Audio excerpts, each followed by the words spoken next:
James Carter swirled the champagne in his glass, the golden liquid catching the soft glow of the chandeliers above. Around him laughter echoed, and the air buzzed with conversations of admiration and envy. It was the 5th anniversary of his marriage to Lily, a union the media often called a fairy tale come to life. Dressed in a flowing gown that mirrored the stars outside, Lily was the picture of grace. Guests couldn't take their eyes off her, yet James, standing beside her, wore a distracted expression. The grandeur of the evening felt almost overwhelming. A 12-piece orchestra played melodies that melted into the night, and the sprawling Carter mansion seemed alive with the hum of luxury.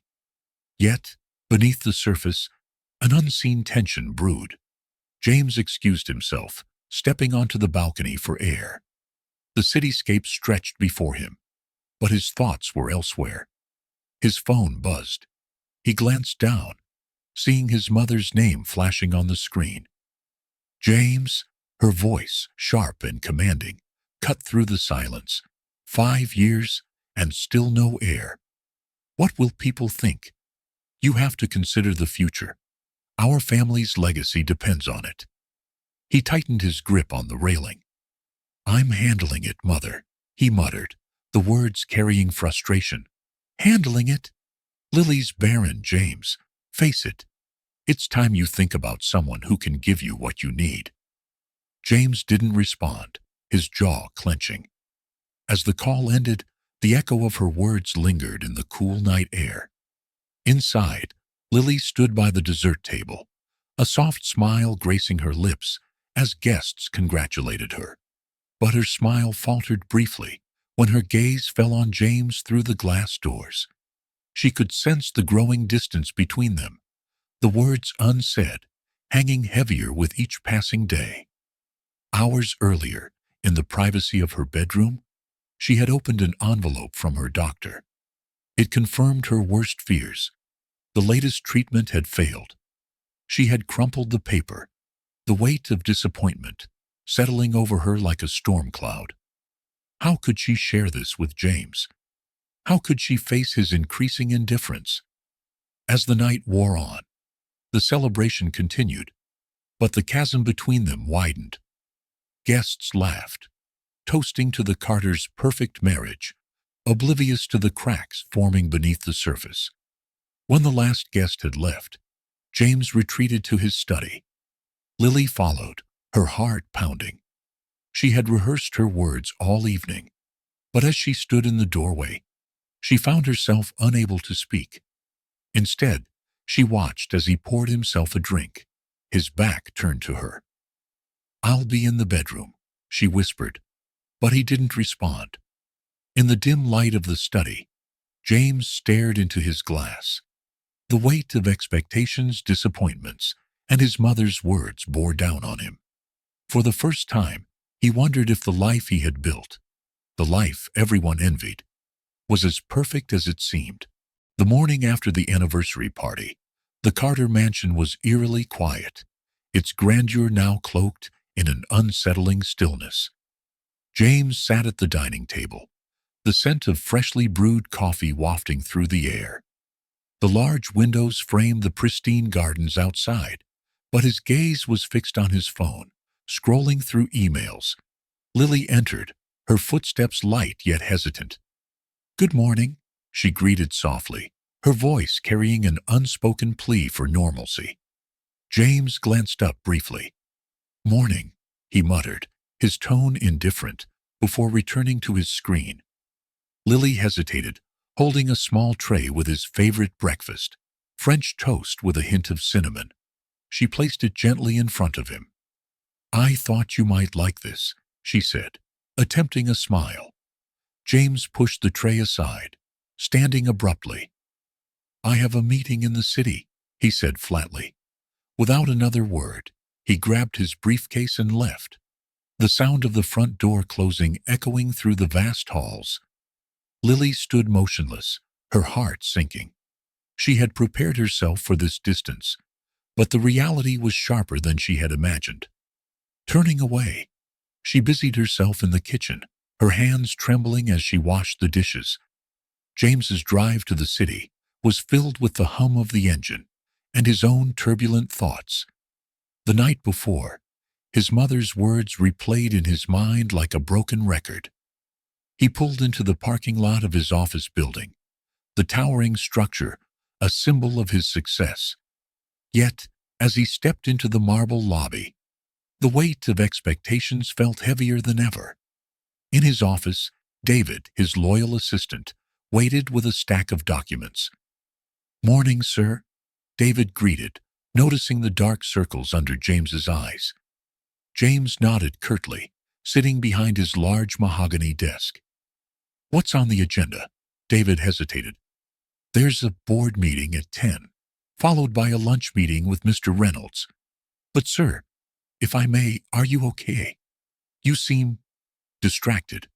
James shot him a sharp look. "I'm fine. Let's focus on the tasks at hand." David nodded, though his concern lingered. Over the years, he had seen James weather storms, but this felt different. A storm brewing not in his business, but in his personal life. Meanwhile, Lily decided to step out of the mansion. She needed air, a moment away from the suffocating silence of their home. She drove to the nearby park, a place she often visited when her thoughts grew too heavy. Sitting on a bench under a canopy of trees, she pulled out her phone and dialed a familiar number. "Rachel?" Lily's voice trembled slightly as her best friend picked up. "Lily, it's been ages. How are you?" Rachel's cheerful tone brought a small smile to Lily's face. "I've been better," Lily admitted. "Do you have time to meet? I could really use someone to talk to." "Of course. How about lunch at that little cafe we love?" Lily agreed, her spirits lifting slightly. She needed Rachel's warmth and wisdom now, more than ever. At the cafe, Rachel listened intently as Lily poured out her heart. She spoke of the growing distance with James, the pressure from his family, and the crushing weight of her own perceived failure. "Lily, you're being too hard on yourself," Rachel said firmly. "This isn't your fault. Infertility is a challenge, yes, but it doesn't define you or your worth." Tears welled up in Lily's eyes. "But it feels like it does. James barely looks at me anymore, and his mother. She's made it clear that I'm not enough." Rachel reached across the table, taking Lily's hand. "You are enough, Lily. Don't let anyone make you feel otherwise. Have you talked to James about how you feel?" Lily shook her head. "Every time I try, he shuts me out. It's like he's already made up his mind." Rachel sighed. "You deserve someone who supports you, Lily. If James can't see that, then maybe it's time to reassess what you want." Back at the mansion, James returned late, his tie loosened and his expression weary. He found his mother sitting in the lounge, sipping tea. "James," she began, her tone measured. "We need to talk." He sighed, sinking into a chair. "Not now, Mother." "Yes, now." Her eyes bore into him. "This family needs an heir. It's time you think about what's best for your legacy. Lily is a lovely girl, but if she can't provide what you need, you have to consider other options." James clenched his fists. "Do you have any idea what you're asking me to do? This isn't just about a legacy. It's my marriage." His mother's expression softened slightly. "I know it's hard, but sometimes sacrifices must be made.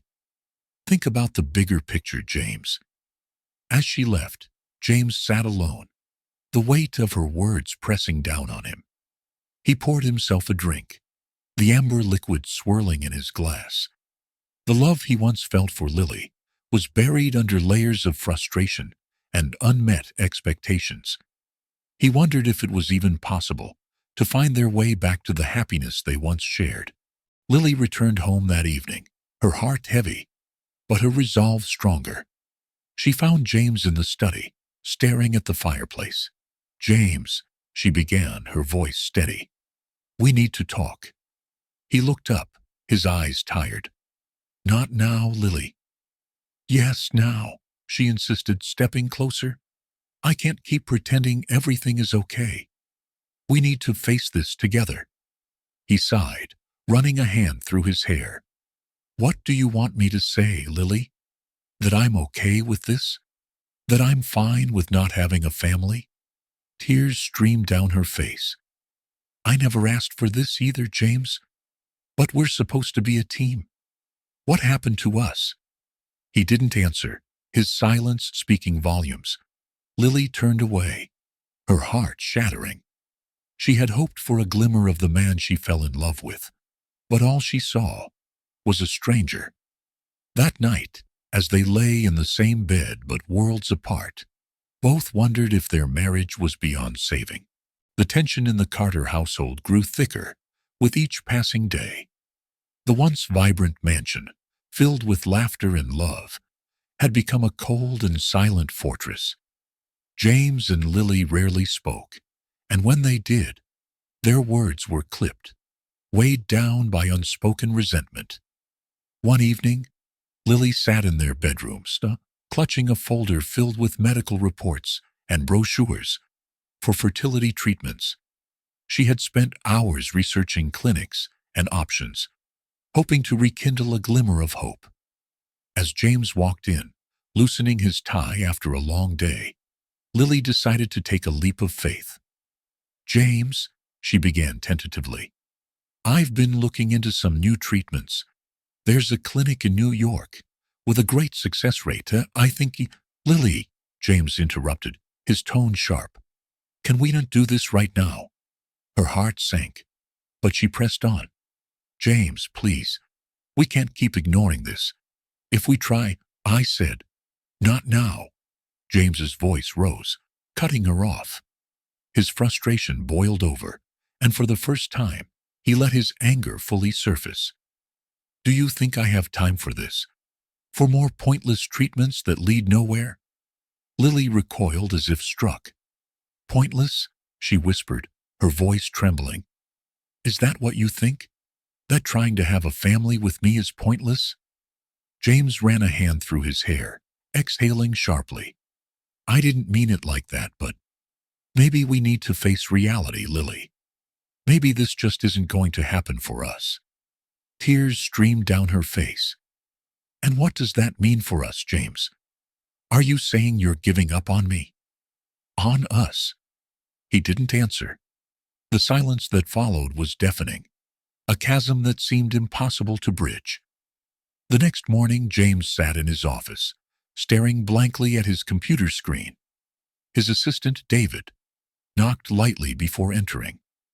Sir, you have a meeting with the board in an hour, David reminded him, setting a folder on the desk. But if I may, you seem distracted. Is everything all right? James sighed, rubbing his temples. It's personal, David. Nothing you can fix. David hesitated before speaking. Sometimes, sir, it helps to talk about it. You've always been a man who fights for what he believes in. Don't let this slip away without a fight. James nodded absent-mindedly, but his thoughts remained elsewhere. He had always prided himself on being in control, but for the first time, he felt powerless. Meanwhile, Lily sought solace in Rachel, her best friend. They met at a quiet cafe, the aroma of freshly brewed coffee filling the air. I don't know what to do, Rachel, Lily admitted, her hands trembling as she held her cup. James is pulling away, and I can't reach him. Rachel reached out, placing a comforting hand on Lily's. You're trying so hard, Lily. But a marriage takes two people. James has to meet you halfway. I keep thinking about our wedding day, Lily said, her voice breaking. He promised to stand by me no matter what. What happened to that promise? Rachel shook her head. People change, Lily. Sometimes for the better, sometimes not. But you have to decide what you want. Do you want to keep fighting for someone who won't fight for you? Lily's heart ached at the question. She had always believed in their love, but now she wasn't so sure. That evening, James returned home late to find Lily waiting in the living room. She stood by the fireplace, the flickering flames casting shadows on her face. "We need to talk," she said firmly, her voice steady despite the turmoil inside her. James sighed, setting his briefcase down. "Lily, I've had a long day." "I don't care," she interrupted, her eyes blazing. "We can't keep avoiding this, James. If you're unhappy, if you don't want this marriage anymore, then say it." He stared at her, stunned by her directness. "That's not what I'm saying, Lily. But this situation, it's tearing us apart." "No, James," she said, her voice rising. "What's tearing us apart is your refusal to try. I'm willing to fight for us, for our future. But you've already given up." His jaw tightened. "Do you think it's easy for me? Watching you go through this, knowing I can't fix it? I'm tired, Lily. Tired of pretending everything is fine when it's not." "And you think I'm not tired?" she shot back. "Do you have any idea what it's like to feel like you're not enough? To feel like you've failed the person you love most?" The room fell silent, the weight of their words hanging heavy in the air. James looked away, unable to meet her gaze. "I can't do this anymore, James," Lily said finally, her voice breaking. "I can't keep fighting alone." Without waiting for a response, she turned and walked out of the room, leaving James standing in the glow of the dying fire. Lily spent the night in the guest bedroom, staring at the ceiling as tears silently streamed down her face. She thought about their early days, the way James used to look at her like she was his entire world. Now that love felt like a distant memory. James, meanwhile, sat in his study, nursing a glass of whiskey. He replayed their argument in his mind, his guilt gnawing at him. He wanted to make things right, but he didn't know how.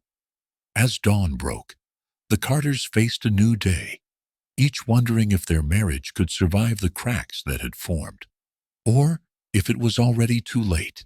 The once grand Carter estate loomed behind Lily as she loaded her final suitcase into the trunk of her car. The cool morning air carried the faint scent of dew, mingling with the bittersweet aroma of her decision. The house, with its towering pillars and manicured lawns, had once symbolized everything she had dreamed of. Now, it was a hollow monument to broken promises and a love that had withered under the weight of unmet expectations. Lily paused for a moment, her fingers brushing against the wedding ring still encircling her finger. With a deep breath, she slid it off, placing it gently in a small velvet box before tucking it into her purse. This was her final goodbye to a life that no longer felt like her own. Lily's journey took her hours away to a small, picturesque town nestled in the rolling hills of Vermont. The town of Meadowbrook was a stark contrast to the bustling city life she had left behind. Here, time seemed to move slower. Streets were lined with quaint cottages, their picket fences adorned with climbing roses, and the gentle hum of conversation spilled from the local cafe on the corner. She had rented a modest, sunlit cottage near the edge of town. Its white shutters and ivy-covered walls felt like a fresh start, a blank canvas waiting for her to fill with new memories. The cottage came with a small garden, overgrown but brimming with potential, a fitting metaphor for her own life. As she unpacked her belongings, Lily felt an unfamiliar mixture of sadness and hope. She missed the life she had imagined with James, but here, in Meadowbrook, she had a chance to rediscover herself. The next day, Lily wandered through the town square, where a farmer's market was in full swing. Stalls overflowed with fresh produce, handmade crafts, and cheerful locals chatting with one another. It was here she first encountered Mrs. Harper, a spirited widow in her 70s who ran the flower stall. "My dear, you must be new here," Mrs. Harper exclaimed, her eyes twinkling as she handed Lily a bouquet of wildflowers. "Welcome to Meadowbrook. These are on the house. Consider it a proper greeting." Lily smiled, touched by the gesture. "Thank you. It's a beautiful town." "It is," Mrs. Harper agreed. "And we're lucky to have you. If you ever need anything, don't hesitate to ask." The warmth of Mrs. Harper's kindness was like a balm to Lily's weary heart. For the first time in months, she felt the faint stirrings of belonging. Lily had always loved flowers, and the idea of running a flower shop in Meadowbrook felt like a perfect fit. Within weeks, she had secured a small storefront on Main Street. She poured her energy into transforming the space, painting the walls a soft lavender and filling the shelves with vases of fresh blooms. Her shop, Bloom and Grow, quickly became a local favorite. Residents would stop by not just for flowers, but for the comforting presence Lily exuded. She found joy in arranging bouquets, her hands deftly weaving together colors and textures to create something beautiful. One afternoon, as she worked on a particularly intricate arrangement, the bell above the door jingled. She looked up to see a tall man with kind eyes and a gentle demeanor. "Hi," he said, smiling. "I'm Alex Turner. I work at the clinic down the street. One of my patients could use a little cheering up, and I thought flowers might do the trick." Lily nodded, selecting a cheerful mix of daisies and sunflowers. "These should brighten anyone's day." As she handed him the bouquet, their fingers brushed briefly. Alex's gaze lingered, and for a moment, Lily felt a flutter she hadn't experienced in years. It was a fleeting moment, but it left her smiling long after he had left. Over the following weeks, Alex became a regular at Bloom and Grow. Sometimes he came for flowers, other times simply to chat. Their conversations flowed easily, from light-hearted banter to deeper discussions about life and loss. Lily learned that Alex was a widower who had dedicated his life to helping others after losing his wife to illness. His compassion and resilience resonated with her own journey of rebuilding. Lily also formed a bond with Sophie, a precocious 6-year-old who often wandered into the shop after school. Sophie was the daughter of a single mother who worked long hours, and she seemed to find solace in Lily's company. Together, they would water the plants and create small arrangements, Sophie chattering away about her day. "You'd make a great mom," Sophie said one day, her innocent words striking a chord in Lily's heart. As Lily settled into her new life, she began to feel a sense of peace she hadn't known in years. The town embraced her, and the shop gave her purpose. But beneath her newfound happiness lay a quiet uncertainty. She couldn't help but wonder if James ever thought about her, if he regretted the choices that had led to their separation. For now, though, she chose to focus on the present. She was building a new chapter, one filled with hope, friendship, and the promise of second chances. James Carter sat alone in the sprawling expanse of his mansion, the grandeur around him now feeling more like a gilded cage than a symbol of success. The crystal chandeliers that once illuminated joyous gatherings now cast shadows on empty walls. The silence was oppressive, broken only by the faint ticking of an antique clock in the corner. For the first time in years, James felt the weight of his choices pressing down on him like a heavy chain. Months had passed since Lily left, and with each passing day, James found himself increasingly consumed by regret. The house felt hollow without her presence, her laughter, the soft hum of her favorite songs, the scent of her favorite lavender candles, all gone. He wandered through the halls, each room a stark reminder of the life they had shared and the love he had taken for granted.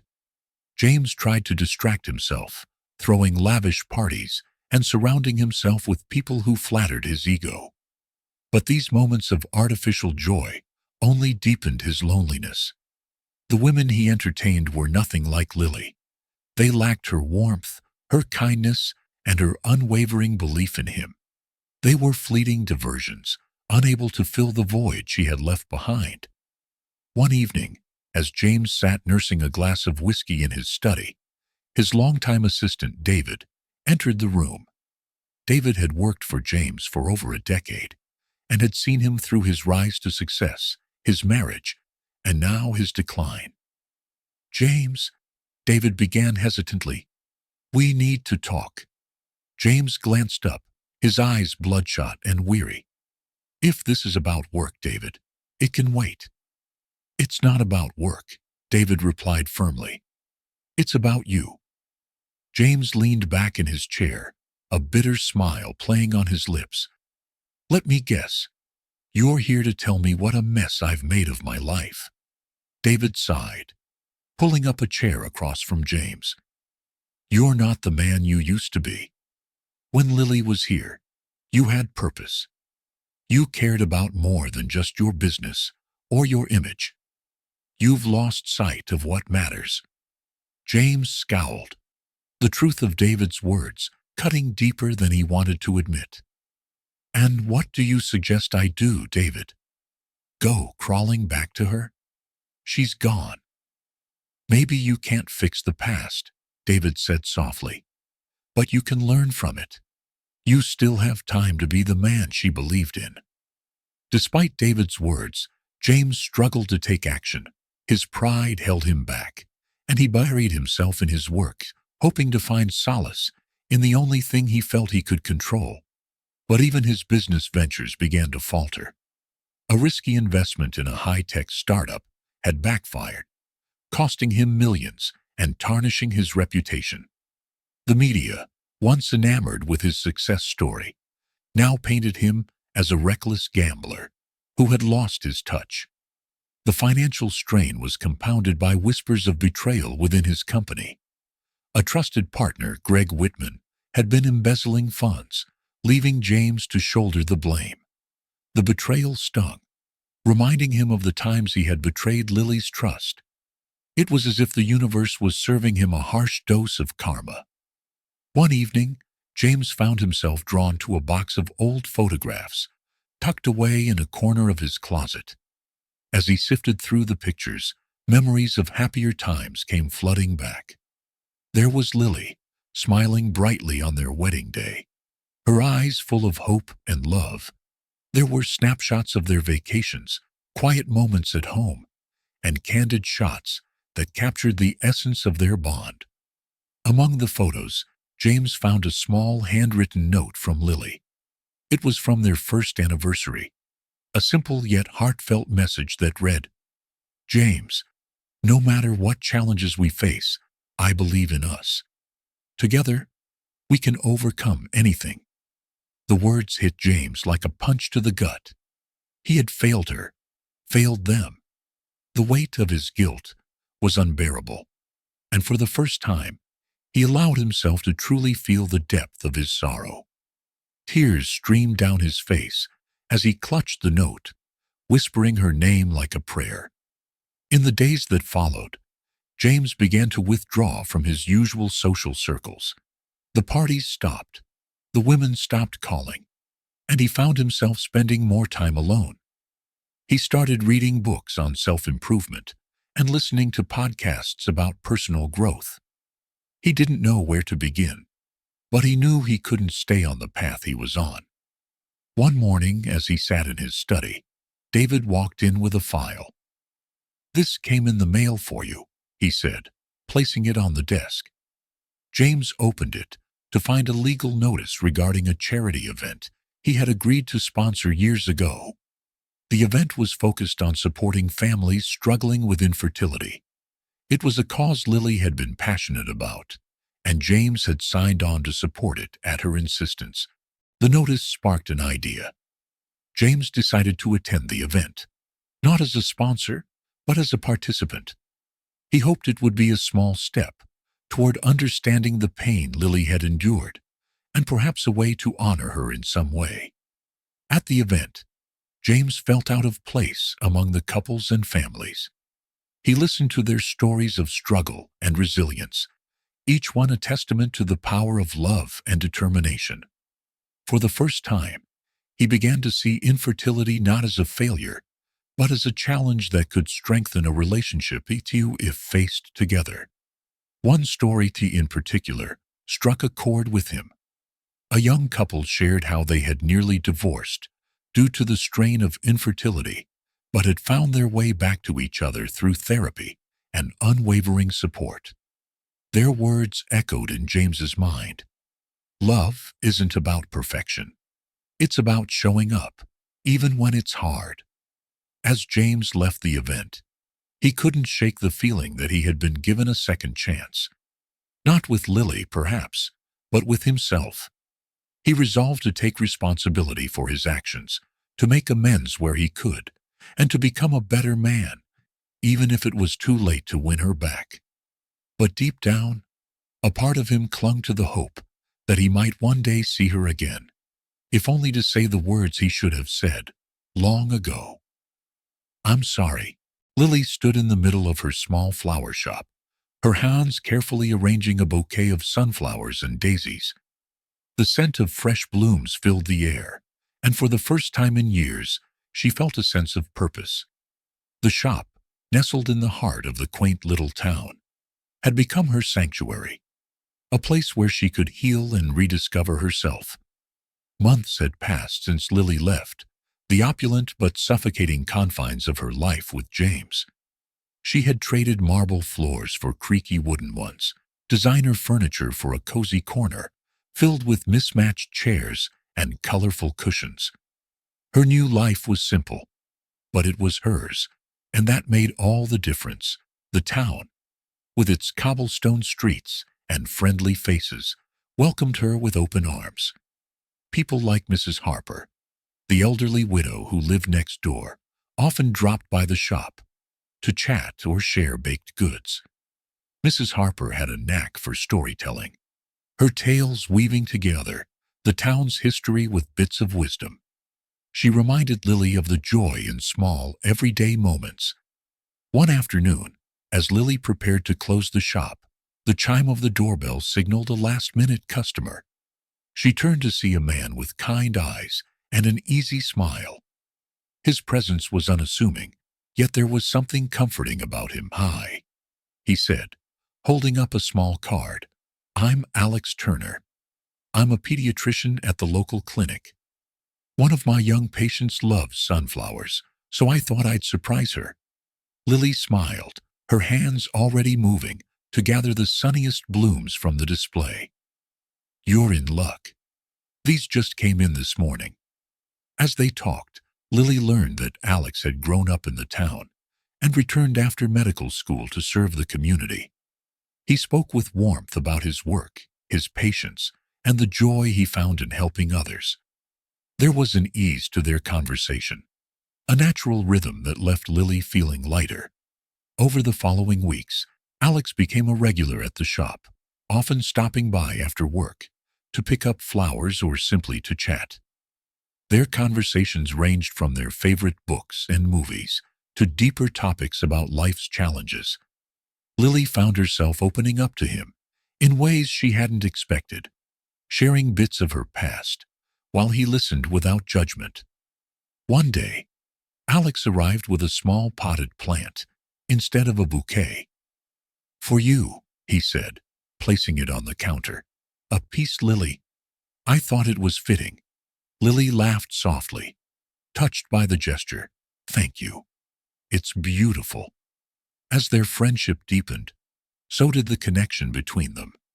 Alex's genuine kindness and empathy began to chip away at the walls Lily had built around her heart.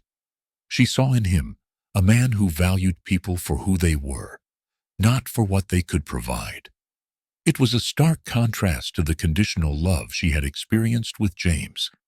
But Lily remained cautious. She wasn't sure if she was ready to let someone new into her life, let alone her heart.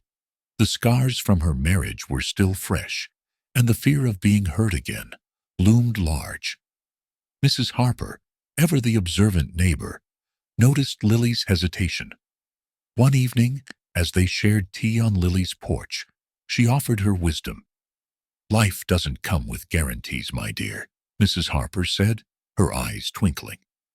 "But sometimes you have to take a leap of faith. You've already shown so much courage by starting over. Don't let fear hold you back from the happiness you deserve." Lily couldn't help but feel a maternal connection to Sophie. The little girl's presence awakened a part of her that she thought she had lost, the dream of being a mother. Though she tried to push the thought aside, it lingered, a quiet hope that maybe, just maybe, life still held that possibility for her. One evening, as Lily closed the shop, she found Alex waiting outside. He held a picnic basket and a mischievous grin. "I thought we could have dinner under the stars," he said, gesturing toward a nearby hilltop. "There's something magical about this town at night." Lily hesitated for a moment before nodding. "That sounds wonderful." They walked together, the soft glow of the setting sun casting a golden hue over the town. At the hilltoppings, Alex spread out a blanket and revealed an assortment of homemade dishes.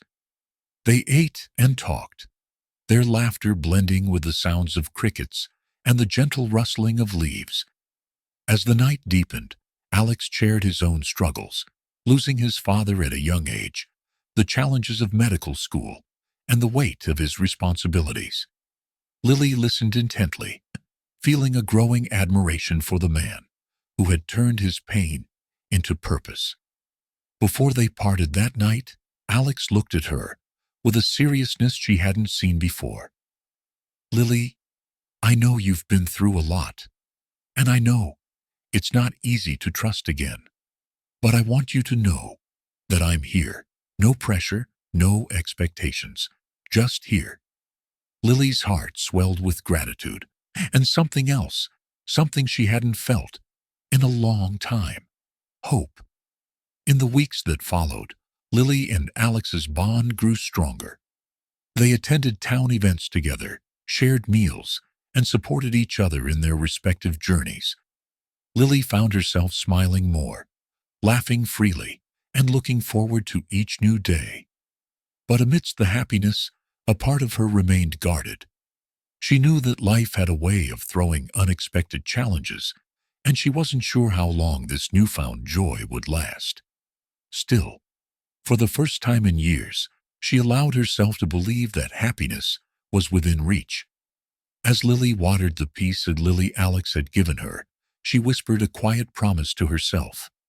No matter what lay ahead, she would embrace the present and cherish the love and kindness that had found its way back into her life. James Carter sat alone in his grand, empty mansion, the silence pressing down on him like a physical weight. The once vibrant and luxurious home, filled with laughter, guests, and opulence, now felt like a hollow shell. His empire, once unshakable, teetered on the edge of collapse, and the realization of his vulnerability gnawed at him with every passing moment. The signs of trouble had been there for months. A few bad investments had turned into a cascade of financial losses. The biggest blow came from a high-stakes real estate venture that James had poured millions into, trusting the promises of his business partners. It was supposed to be a guaranteed success, an ambitious luxury resort in the Caribbean. Instead, it had become a financial black hole, dragging him down with it. Mr. Carter, his financial advisor, had warned during their last meeting, "If you don't liquidate some of your assets soon, you'll be facing bankruptcy within 6 months." James had dismissed the warning with a wave of his hand. "It's just a temporary setback. The market will turn around." But deep down, he knew he was lying to himself. The media was relentless. Headlines screamed about the fall of the Golden Boy, dissecting every detail of his failures. Tabloids speculated about his personal life, adding fuel to the fire, with stories of estranged relationships and questionable choices. James tried to ignore the noise, but the whispers were everywhere, even in the exclusive circles he once dominated. Former associates avoided his calls, and invitations to high-profile events disappeared. He had gone from being the man everyone wanted to know to the cautionary tale whispered about at cocktail parties. Adding to his misery was the realization that his personal life was as broken as his professional one. He had traded genuine connection for fleeting distractions, seeking comfort in shallow relationships that left him feeling emptier than before. Each encounter only reminded him of what he had lost: Lily's unwavering support, her quiet strength, and the warmth of a love that didn't demand perfection. David, his longtime assistant, watched the decline with growing concern. One evening, as James sat in his study nursing a glass of scotch, David approached cautiously. "James, you need to face this head on," David said, his tone firm but compassionate. "Running from it won't solve anything." James glared at him, the liquor dulling his usual restraint. "What would you know about it, David? You're just an employee. You have no idea what it's like to lose everything." David didn't flinch. "You're right, I don't. But I do know that if you keep going like this, you'll lose more than just your money." The situation reached a boiling point when one of James's most trusted business partners, Richard Cole, betrayed him. Richard had been a close friend, someone James had confided in during his rise to success. But when the resort project began to fail, Richard quietly withdrew his investments, leaving James to shoulder the losses alone. The betrayal cut deeper than James expected. He confronted Richard at an upscale restaurant, their argument drawing the attention of diners nearby. "You stabbed me in the back," James shouted, his voice trembling with anger. "After everything I did for you, you leave me to drown?" Richard remained calm, his expression cold. "It's just business, James. You should have seen this coming." The words echoed in James's mind long after Richard walked away. Amidst the chaos, James began to notice the cracks in his carefully constructed image. The sleek suits, the expensive cars, the sprawling mansion, they were all masks, hiding the emptiness inside. He had spent years chasing success, but now, faced with the ruins of his empire, he questioned whether any of it had been worth it. One night, unable to sleep, James wandered through the mansion, his footsteps echoing in the vast, empty halls.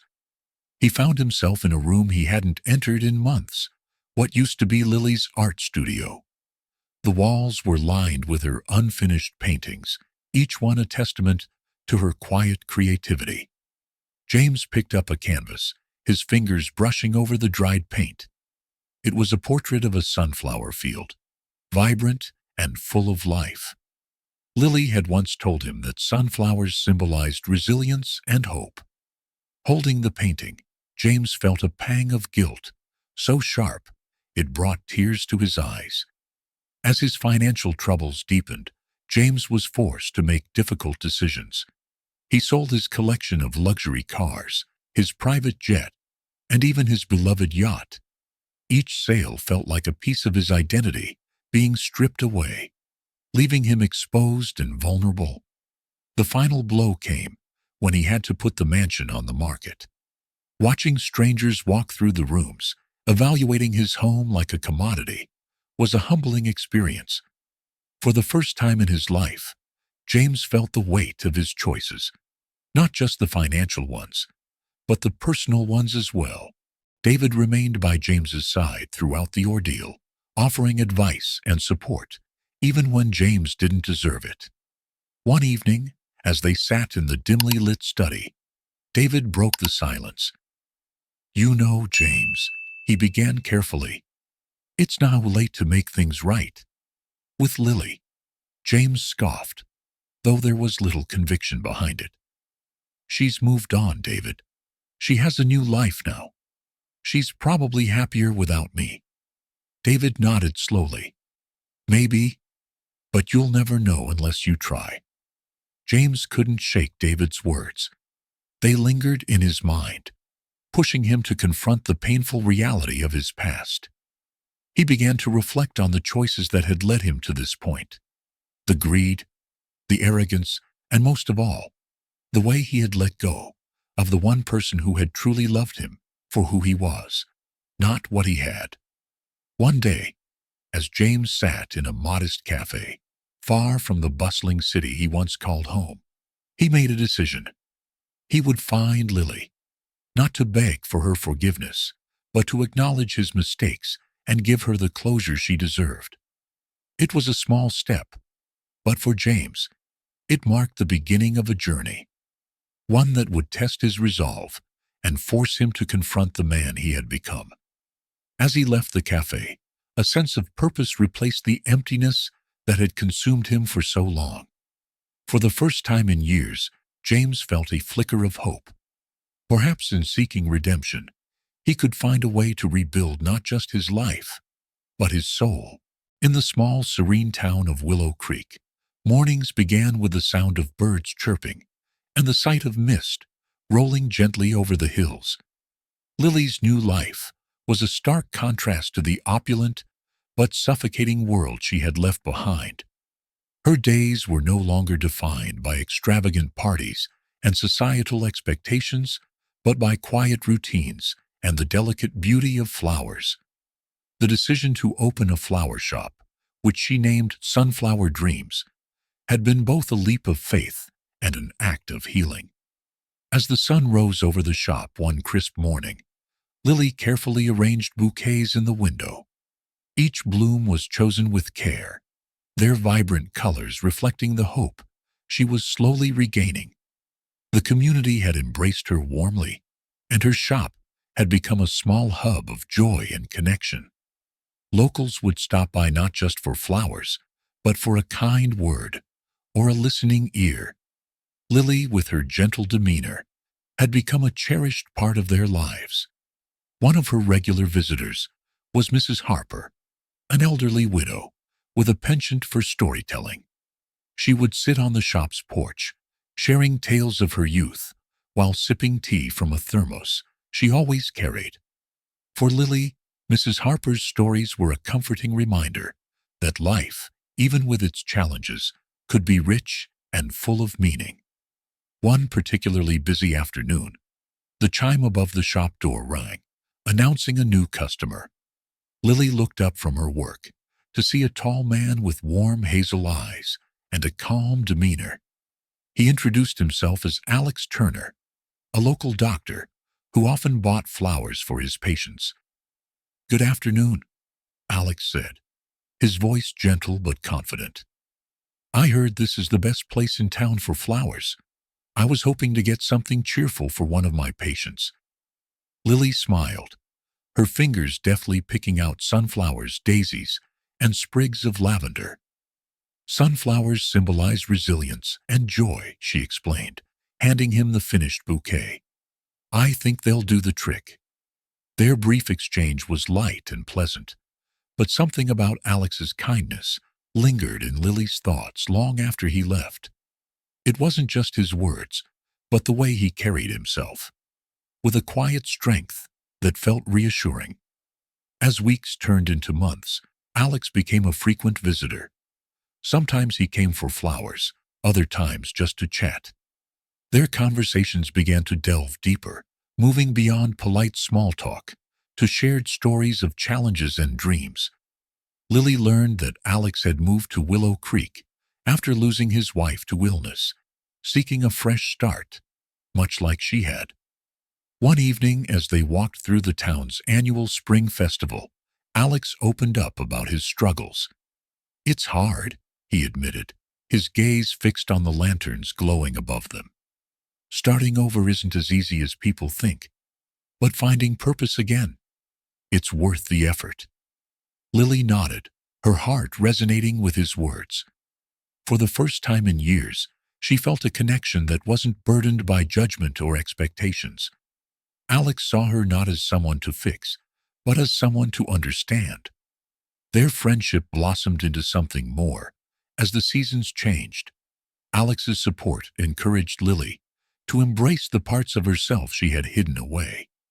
She began painting again, her canvases filled with the vibrant colors of the flowers she loved. She also found joy in teaching Sophie, a curious little girl from the neighborhood, about flowers and their meanings. Sophie often came to the shop after school, her laughter filling the air as she helped Lily water the plants or create small arrangements. The bond they formed was sweet and unspoken, but it awakened a longing in Lily, a quiet hope that perhaps she wasn't as broken as she once believed. One evening, as the sun set over Willow Creek, Alex invited Lily to dinner at his home. It was a simple affair, with homemade pasta and a bottle of wine. As they talked by the fireplace, Alex took a deep breath, his usual composure giving way to vulnerability. "Lily," he began, his voice steady but earnest, "I've been thinking a lot about us, about how meeting you has changed my life. I never thought I'd feel this way again, but with you, it's different. It's real." Lily's heart raced as she looked into his eyes. The warmth she saw there was undeniable, but so was the fear that crept in. Fear of opening herself up again, of risking the pain she had worked so hard to leave behind. "I care about you too, Alex," she said softly, her voice tinged with both hope and hesitation. "But I need time. I need to make sure I'm ready." Alex nodded, his respect for her boundaries clear. "Take all the time you need," he said, his smile reassuring. "I'll be here." As their relationship deepened, Lily began to feel a sense of renewal. Her days were filled with purpose, her nights with dreams of a future she hadn't dared to imagine. And then, one morning, as she was tending to the garden behind her shop, an unexpected wave of nausea hit her. At first, she dismissed it as fatigue, but when the symptoms persisted, she decided to visit the clinic. Alex was the one who gave her the news. "Lily," he said, his voice tinged with both surprise and joy, "you're pregnant." The words took a moment to sink in. Lily stared at him, her emotions a whirlwind of disbelief, joy, and fear. "Are you sure?" she whispered, her hands trembling. Alex nodded, his smile widening. "Positive, and it's the best news I've heard in a long time." Lily's pregnancy became a turning point, not just for her, but for the entire community. The people of Willow Creek rallied around her, their support a testament to the bonds she had built. Mrs. Harper knitted tiny blankets, Sophie declared herself the baby's honorary big sister, and Alex stood by Lily every step of the way. For Lily, the pregnancy was more than just a new chapter. It was a second chance at the life she thought she could never have. As she prepared for the arrival of her child, she found herself reflecting on the journey that had brought her here. The pain and heartbreak of the past were still part of her story, but they no longer defined her. Instead, they had become the foundation for a future filled with hope and love. The sprawling Carter estate, once a symbol of grandeur and achievement, now felt hollow and lifeless. James Carter sat in his study, his usually commanding presence diminished by exhaustion. The walls that once displayed his numerous accolades seemed to close in on him, their weight suffocating. The once vibrant man, who could light up any room with his charm, now struggled to find solace even in solitude. The day began like any other, a flurry of business calls and tense meetings to manage his crumbling empire. However, James had been battling unusual fatigue and persistent headaches for weeks. Initially dismissing them as stress, he finally gave in and scheduled an appointment with his physician. He believed it was a minor inconvenience, a mere hiccup in his otherwise unstoppable life. Dr. Montgomery, his longtime physician, conducted a thorough examination. James, confident as always, made light of the situation during the consultation. "Just tell me I need a vacation, Doc," he quipped, flashing his signature grin. But the doctor's serious expression betrayed no humor. "James, we need to run some additional tests," Dr. Montgomery said carefully. "There's something unusual in your blood work that we need to investigate further." Days later, James found himself back in the sterile white confines of the hospital, undergoing a series of scans and tests. The waiting was unbearable, and for the first time in years, James felt powerless. When the results finally came in, Dr. Montgomery's somber tone confirmed James's worst fears. "James," he began, his voice steady but gentle, "the tests have revealed some concerning issues. You have a condition called Klinefelter syndrome. It's a chromosomal disorder, and one of its effects is infertility." The words hit James like a physical blow. Infertility. The one word he had used to condemn Lily, the very reason he had justified walking away from her, now stared him in the face like an unrelenting specter. James tried to absorb the information, but his mind raced with denial and regret. "That can't be right," he argued, his voice cracking. "I've been healthy my entire life. There must be a mistake." Dr. Montgomery patiently explained the nature of the condition, its late diagnosis in many cases, and its implications. But James could barely hear him. The revelation felt like a cruel twist of fate, a punishment for his arrogance and cruelty. As the reality sank in, James retreated into isolation. He avoided calls, meetings, and even his closest confidants. The mighty empire he had built now seemed trivial compared to the monumental mistake he had made with Lily. Memories of their arguments resurfaced, each one cutting deeper than the last. He recalled her quiet resilience, the way she bore his accusations with grace, and the silent tears she shed when she thought he wasn't looking. David, his loyal assistant, eventually broke through James's wall of silence. "James," he said firmly, walking into the dimly lit study uninvited, "I know something's wrong. Talk to me." At first, James waved him off, but David persisted. "You've been through tough times before, but you've always faced them head on. Don't let this be the thing that breaks you." Finally, James relented. Sharing his diagnosis with David was both painful and cathartic. "I've been such a fool," James confessed, his voice heavy with remorse. "I let my pride destroy the best thing in my life. And now, it's too late." David, ever pragmatic, refused to let James wallow in self-pity. "It's only too late if you give up," he said. "If you truly regret what happened with Lily, then do something about it. Make it right." Motivated by David's words, James decided to take action. The first step was acknowledging his mistakes, something he had avoided for far too long.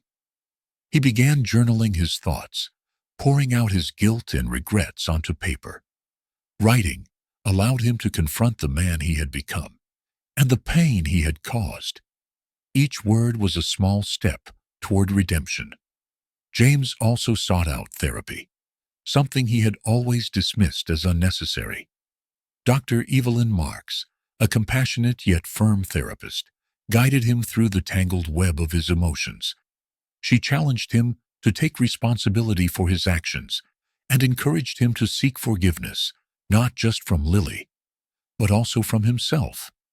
Amid this inner turmoil, James began researching infertility and its emotional toll on couples. He was shocked to discover how common it was and how many people suffered in silence. He felt a newfound empathy for Lily and the immense pressure she must have endured, both from him and from society. One evening, as he scrolled through articles and forums, James stumbled upon a blog written by a woman who had faced similar struggles. Her story of resilience and hope resonated deeply with him. Inspired, James reached out to her, and their correspondence became a source of comfort and insight. She encouraged him to channel his regret into positive action, a sentiment that planted the seed of an idea in his mind. In the midst of this journey, James's health crisis became a turning point in more ways than one. It forced him to confront not only his physical limitations, but also the emotional scars he had tried to ignore. As he delved deeper into his own failings, he began to see a path forward, not as a way to erase the past, but as a means to honor the lessons it had taught him. One day, while reflecting on his journey, James made a decision. He would find Lily, not to beg for her forgiveness, but to show her that he had changed. He wanted her to see that the man who had once hurt her was striving to become better, not for her sake, but for his own. The soft morning light filtered through the curtains of James's once grand estate, a sharp contrast to the storm raging within him. Determined to confront his past, James sat at his desk, poring over every shred of information he could find about Lily. He had spent weeks mustering the courage to take the first step in seeking her out. Now, the time had come. James's search began with the few details he still remembered about her life after their separation. He recalled vague mentions of a distant town where Lily had once considered starting anew. The thought of her building a life without him, surrounded by strangers who might never know the pain she endured, filled him with both sorrow and determination. David, his steadfast assistant, became an invaluable ally. "If you're serious about this, James, we'll need to start with her close friends," David suggested. James hesitated but ultimately agreed. Reaching out to Lily's inner circle felt intrusive, but it was the only way forward. The first person James contacted was Rachel, Lily's college friend and confidant. Rachel was hesitant when James called. "You have some nerve, James," she said, her voice laced with contempt. "Why now? After all these years?" James swallowed his pride and spoke earnestly. "Rachel, I know I don't deserve your help, but I need to make things right. Please, just tell me where she is." After a long pause, Rachel relented. "Lily doesn't need your apologies, James. She's built a good life for herself. But if you're serious about this, I'll give you one lead. She's in Willow Creek, running a flower shop." James thanked Rachel, his heart heavy with a mix of relief and trepidation. Willow Creek. The name felt foreign and familiar all at once, like a distant echo of a life he had abandoned. The journey to Willow Creek was a humbling experience. As James drove through winding country roads, the opulence of his world felt worlds away. Willow Creek was a quaint town with a charm that stood in stark contrast to the bustling city James had left behind. The streets were lined with small businesses, and the townsfolk greeted each other with warmth and familiarity. James parked his car near the town square and took a moment to steady himself. The air was crisp, carrying the faint scent of blooming flowers.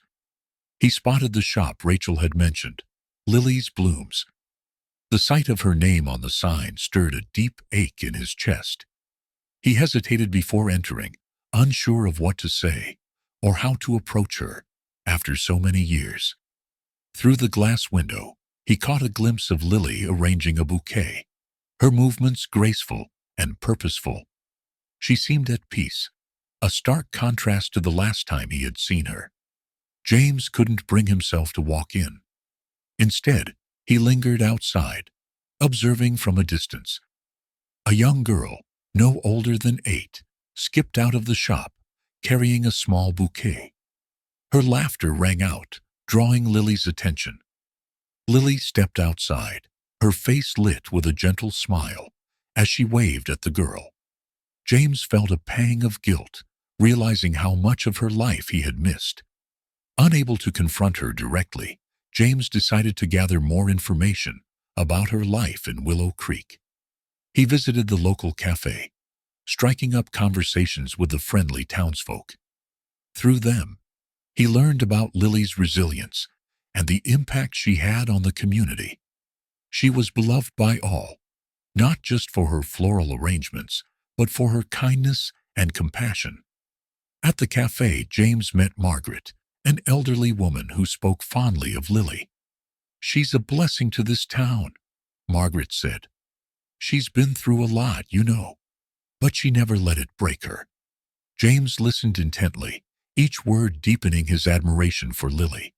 He also learned about Alex Turner, a local doctor who had become a close friend of Lily's.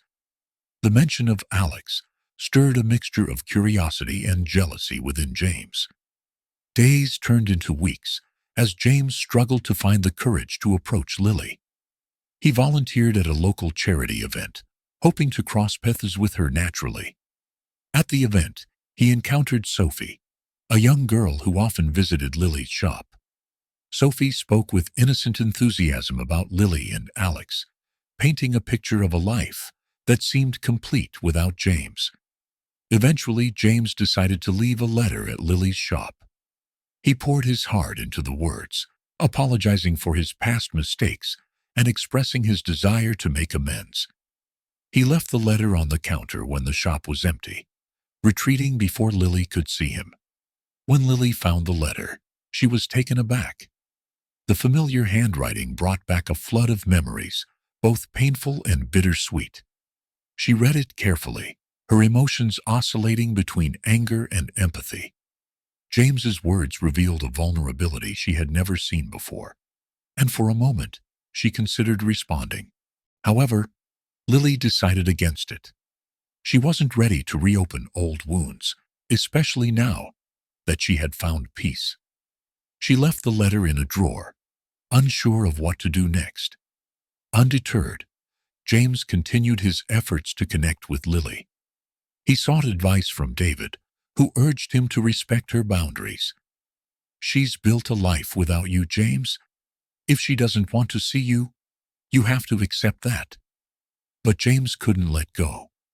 He knew he had hurt Lily deeply, but he also believed in the possibility of redemption. He began volunteering more frequently in Willow Creek, hoping to prove his sincerity through actions rather than words. One fateful day, James and Lily finally crossed paths at a community event. The moment their eyes met, the world seemed to pause. Lily's expression was a mix of surprise and apprehension, while James's gaze held nothing but regret.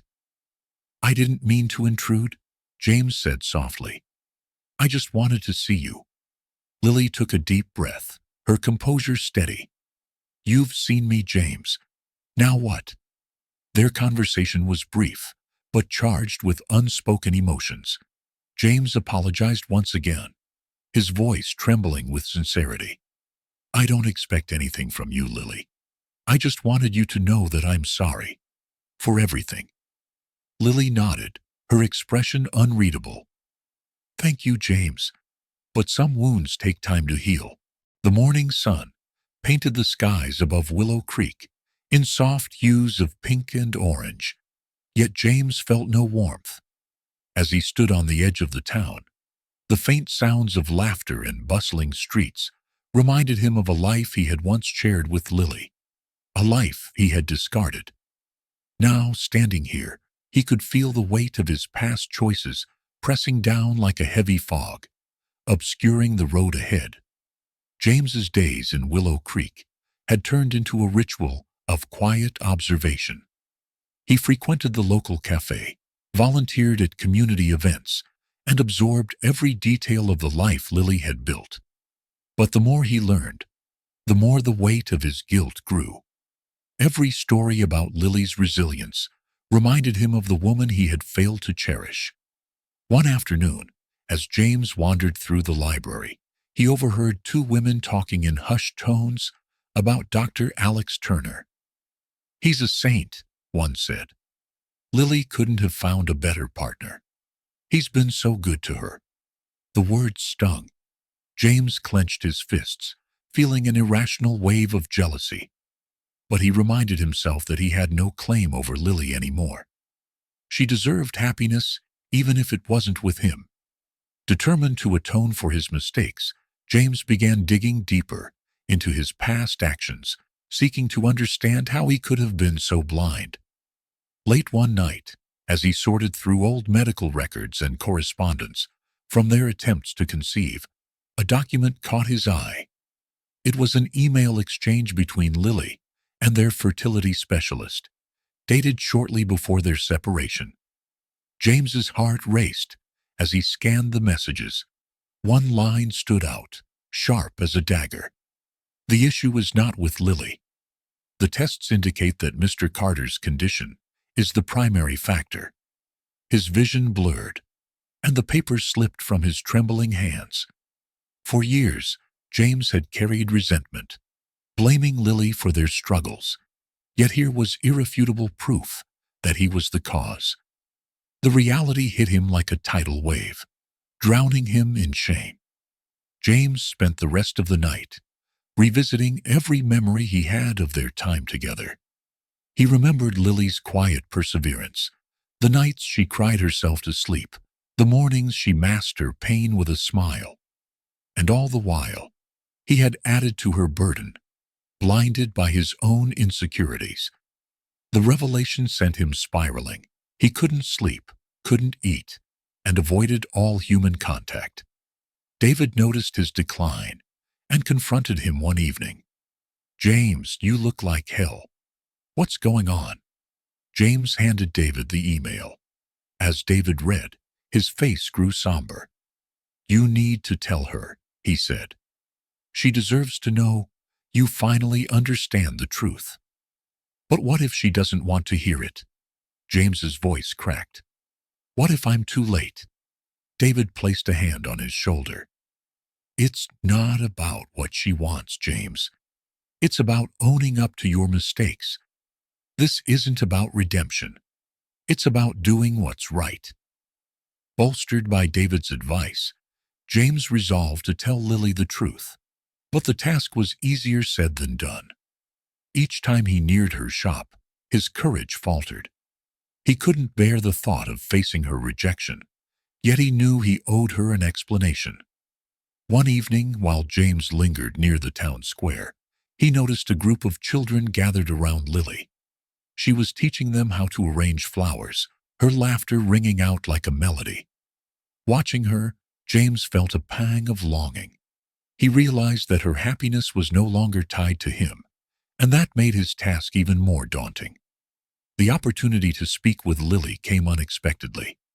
During a community fundraiser, James found himself seated at the same table as Alex Turner. The doctor greeted him politely, though his eyes held a hint of suspicion. "I've heard about you," Alex said, his tone measured. "You're the man who left her." James winced. "I deserve that." Alex leaned forward, his voice low. "Lily is stronger than you know. She's built a life for herself, a good one.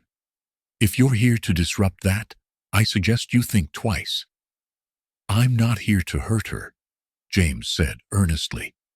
"I just need to tell her the truth."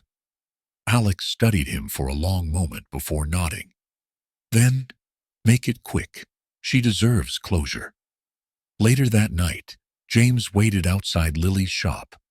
When she finally stepped out, locking the door behind her, he approached cautiously. "Lily," he called softly. She turned, her eyes widening in surprise. "James, what are you doing here?" "I need to talk to you," he said, his voice trembling. "It's important." Lily hesitated but eventually nodded. "Fine, but make it quick." They sat on a nearby bench, the quiet hum of the town providing a backdrop to their conversation. James took a deep breath, gathering his thoughts. "I found something," he began, his voice heavy with emotion. "Something I should have known years ago." He handed her the email. Lily read it silently, her expression unreadable. When she finished, she folded the paper neatly and placed it on the bench between them. "Why are you showing me this now?" she asked, her tone calm but distant. "Because you deserve to know the truth," James said. "I blamed you for so many things, but it was never your fault. It was mine, and I'm so sorry." Lily looked away, her eyes glistening with unshed tears. "Do you think this changes anything, James? That an apology can erase the years of pain?" "No," James admitted, "but I hope it can be a start." The conversation ended with no resolution, leaving both of them raw and vulnerable. As Lily walked away, James felt a mixture of relief and despair. He had spoken his truth, but the road to forgiveness, if it existed at all, would be long and uncertain. That night, as James sat alone in his rented room, he realized that the journey wasn't about winning Lily back. It was about becoming the man he should have been all along. So, for her, for himself, and for the life they had once dreamed of sharing. The air in Willow Creek carried an unusual chill that evening, as if the town itself sensed the gravity of what was about to unfold. James Carter stood outside Lily's flower shop, his breath forming faint clouds in the cool night air. He had rehearsed this moment countless times in his mind, but now that it was here, every practiced word seemed to elude him. Inside, Lily was arranging a bouquet of daisies and lavender, her movements deliberate and calm. The shop had always been her sanctuary, a place where she could lose herself in the beauty of creation. Tonight, however, she felt a strange unease, as if the walls were closing in. When the small bell above the door chimed, Lily turned to see James stepping in. His presence was both startling and expected. "What are you doing here, James?" she asked, her voice steady but devoid of warmth. James hesitated, taking in the shop's simple elegance, the carefully arranged flowers, the faint aroma of eucalyptus in the air. This was her world now, and he was an intruder. "I needed to see you," he said finally. "I needed to explain." "Explain?" Lily echoed, her eyes narrowing. "You've had years to explain, James.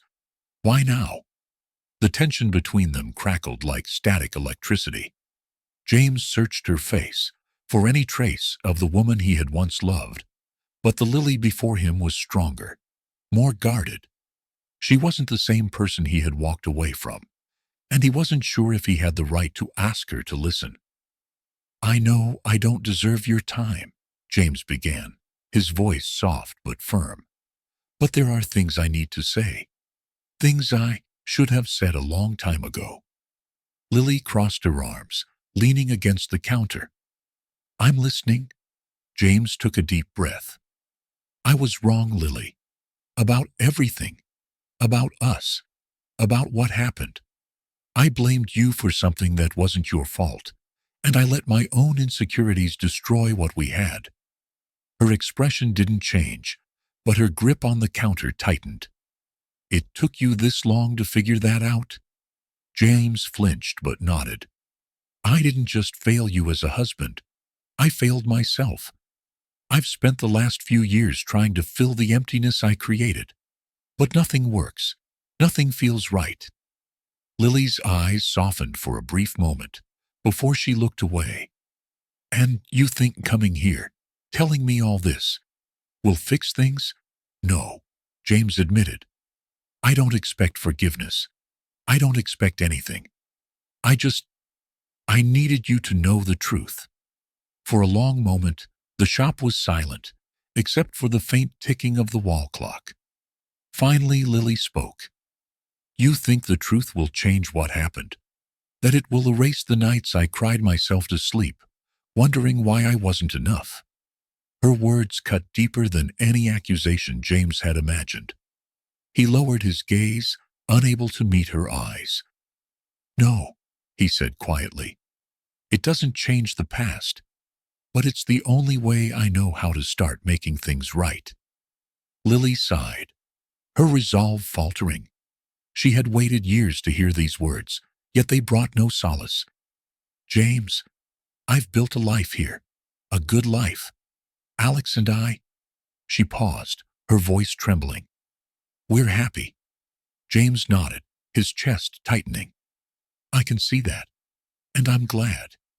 You deserve happiness, Lily, more than anyone." "Then why are you here?" she asked, her voice breaking. "Why now?"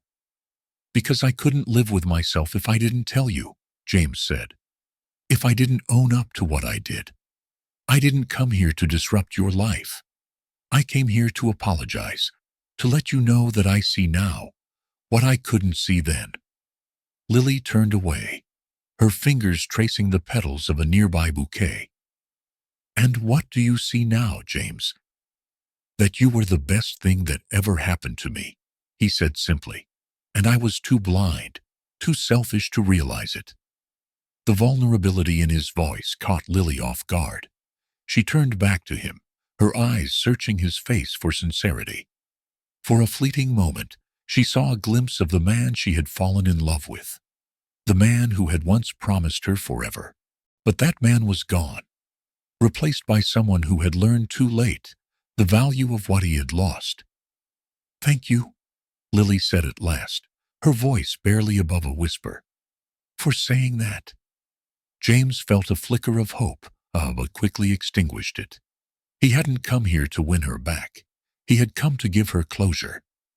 "I'll leave you alone now," he said, stepping toward the door. "But if you ever need anything, Lily, anything at all, you know where to find me." As the door closed behind him, Lily felt an overwhelming wave of emotions. Anger, sadness, relief. They all collided in her chest, leaving her breathless. She sank into a chair, her head in her hands, and let the tears come. Outside, James walked down the quiet streets of Willow Creek, his heart heavier than ever. He had said what he needed to say, but the emptiness inside him remained.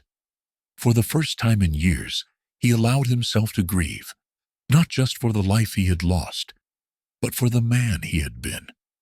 That night, Lily sat by the window staring at the stars.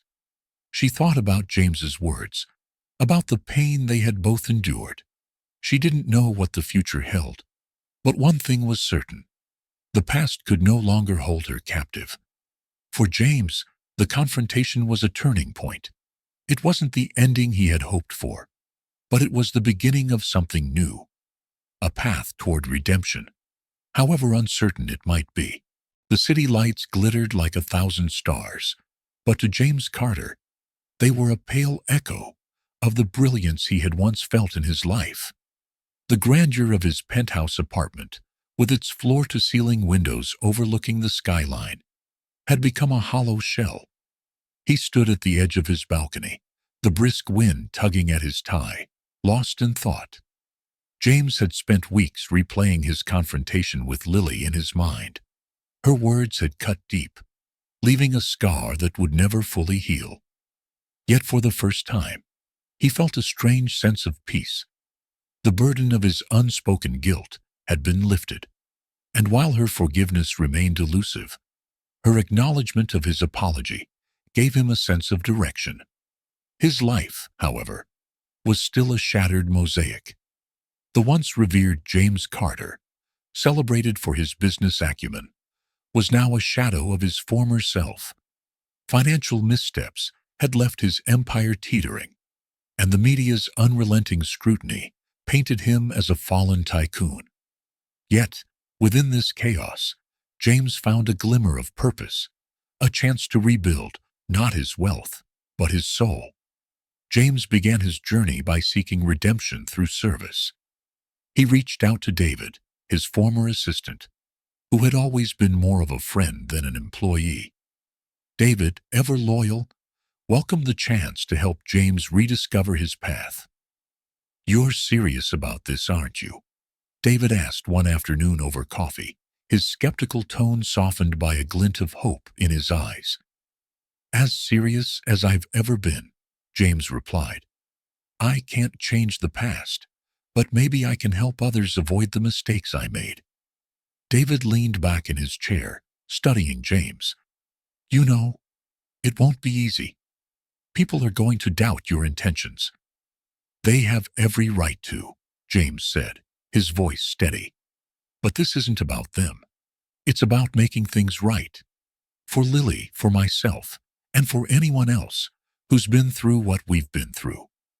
Together, they laid the groundwork for a nonprofit organization, tentatively named Second Chances. Its mission: to support individuals and couples struggling with infertility, offering emotional, financial, and medical assistance.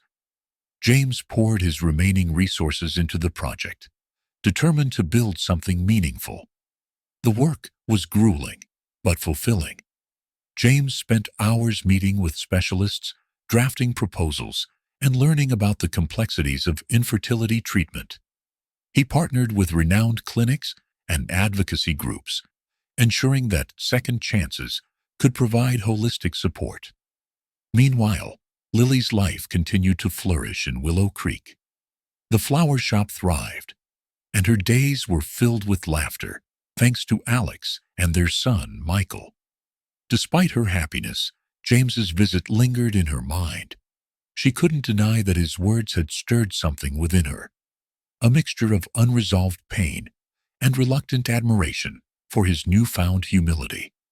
One afternoon, while tending to a new display of sunflowers, Lily received an unexpected visitor. David stood at the entrance, his presence a stark reminder of her past life. "Lily," he began, his voice tentative, "I hope I'm not intruding." She set down her pruning shears and wiped her hands on her apron. "David, what are you doing here?" "I came on behalf of James," he said, his expression earnest. "He started a nonprofit, and, well, he thought you should know." Lily's brow furrowed. "Why would he think I'd care?" David hesitated, then stepped closer. "Because it's inspired by you, by what you went through together."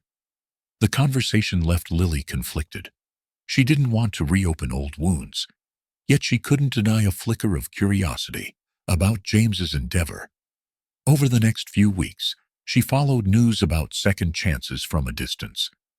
Reports of James's dedication and the lives he was changing began to shift her perspective. Could it be possible that he had truly changed? As months passed, Second Chances grew into a beacon of hope for countless families. James frequently visited support groups, listening to stories of heartache and resilience. One evening, during a particularly emotional session, a young woman named Clara shared her journey. "I thought I was broken," she said, tears streaming down her face. "But this program gave me hope. It reminded me that I'm not alone." James approached her after the session, his voice gentle. "You're not broken, Clara. None of us are. We just need a little help, finding our way."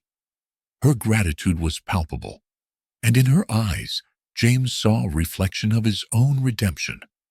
For the first time in years, he felt a genuine sense of pride, not for his wealth or achievements, but for the difference he was making.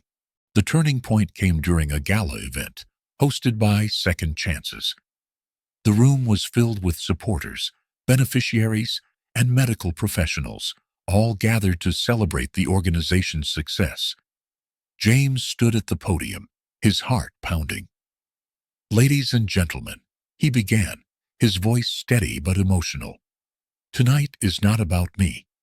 It's about all of you. The families who inspire us, the professionals who guide us, and the friends who remind us of what truly matters."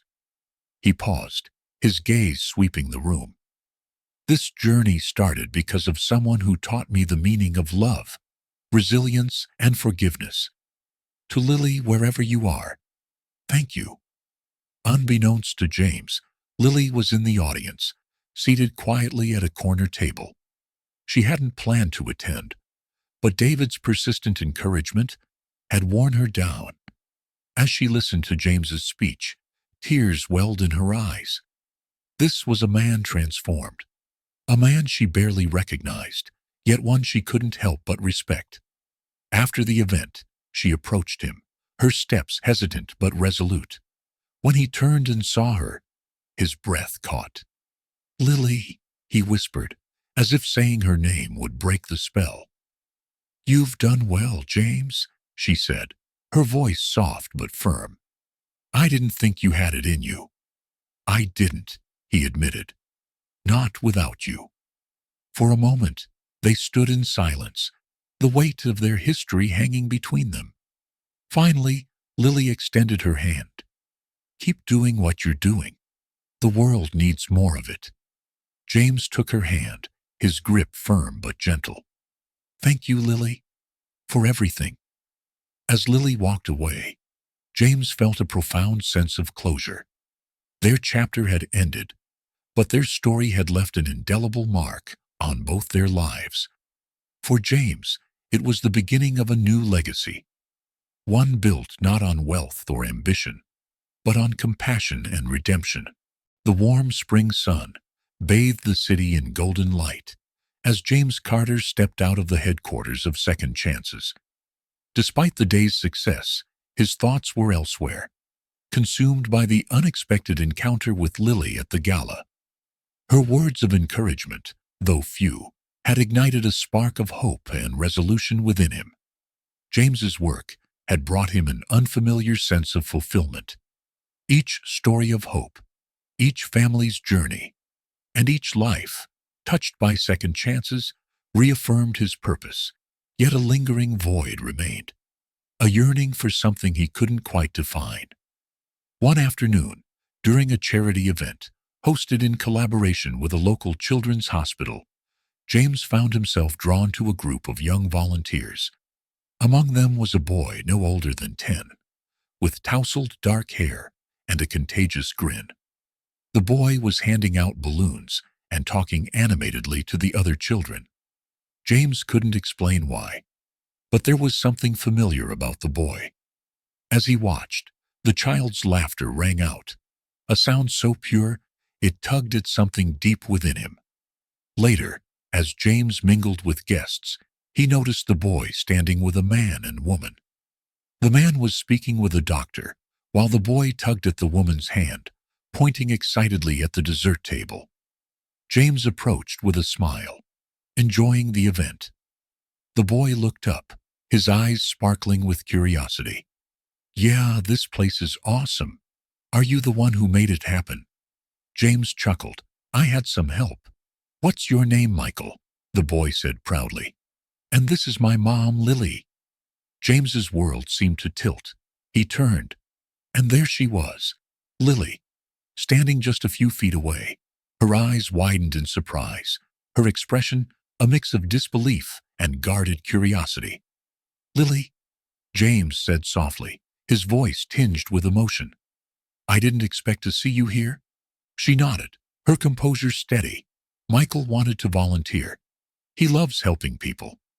Michael beamed up at her, oblivious to the tension between the two adults.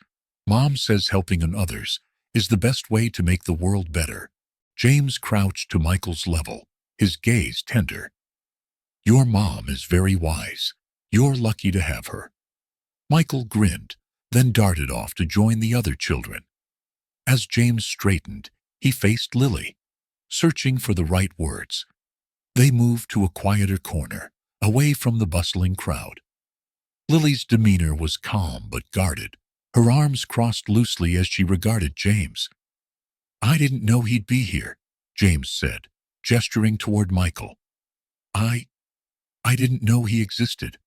Lily sighed, her gaze softening. "I didn't think it was something you needed to know. When I found out I was pregnant, you were long gone."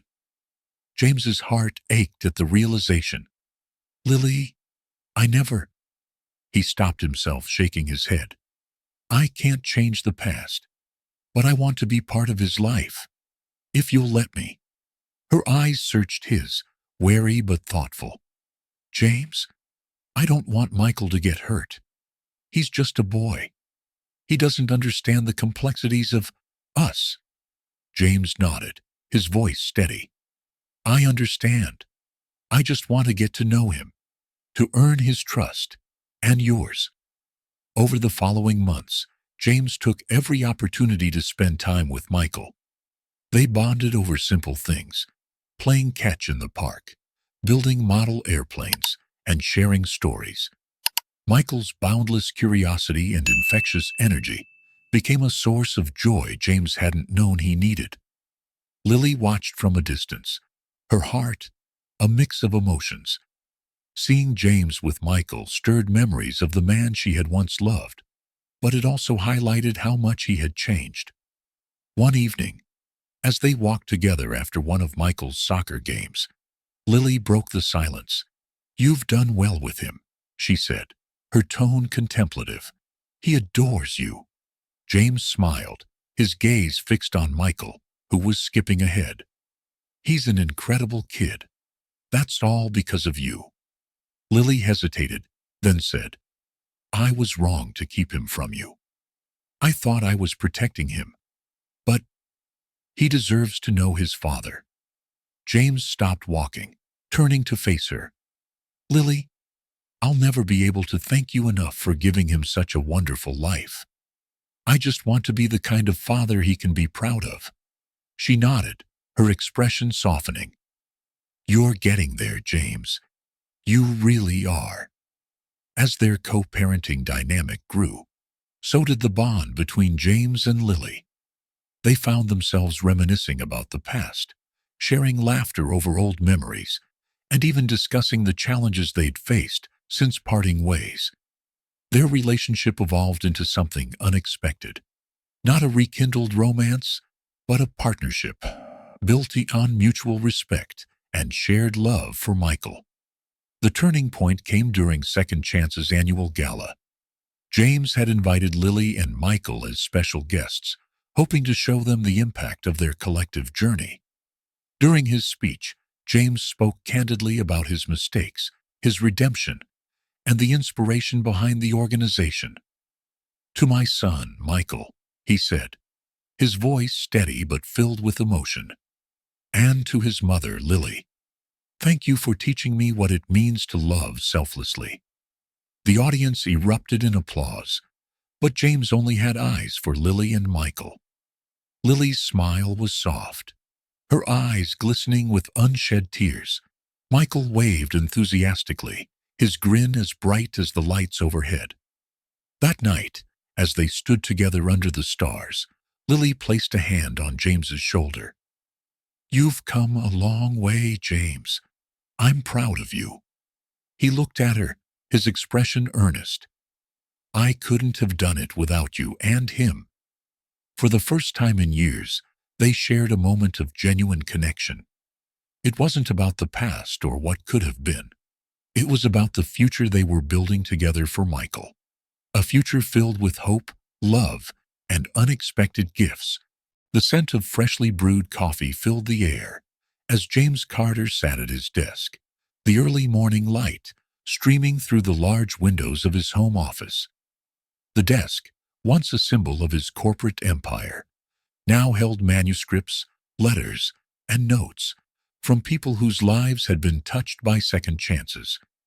It was a far cry from the towering skyscrapers and business deals of his past life.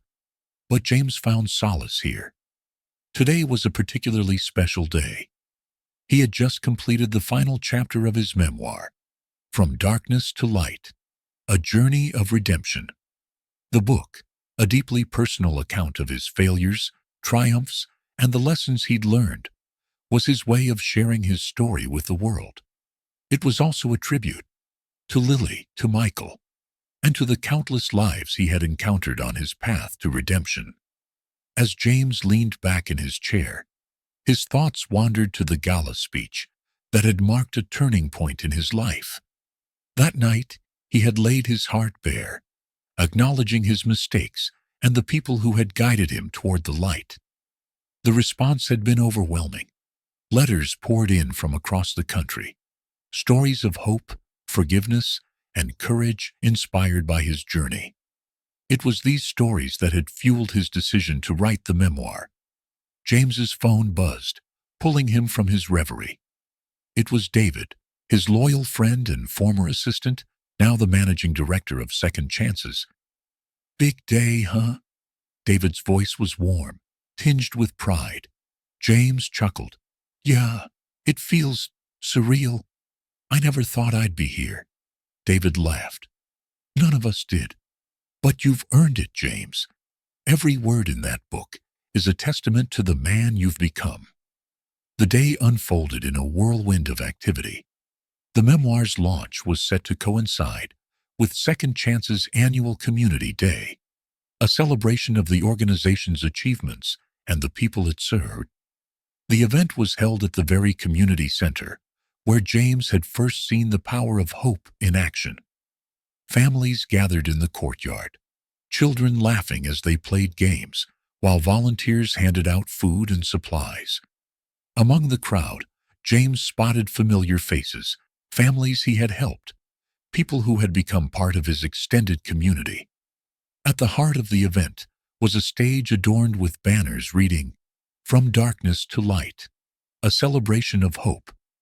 As James took the stage, the crowd quieted, their attention fixed on him. Good afternoon, everyone. James began, his voice steady but filled with emotion. Today is not about me. It's about us. It's about the power of community, of compassion, and of second chances. He spoke of his journey, weaving personal anecdotes with stories of the people who had inspired him.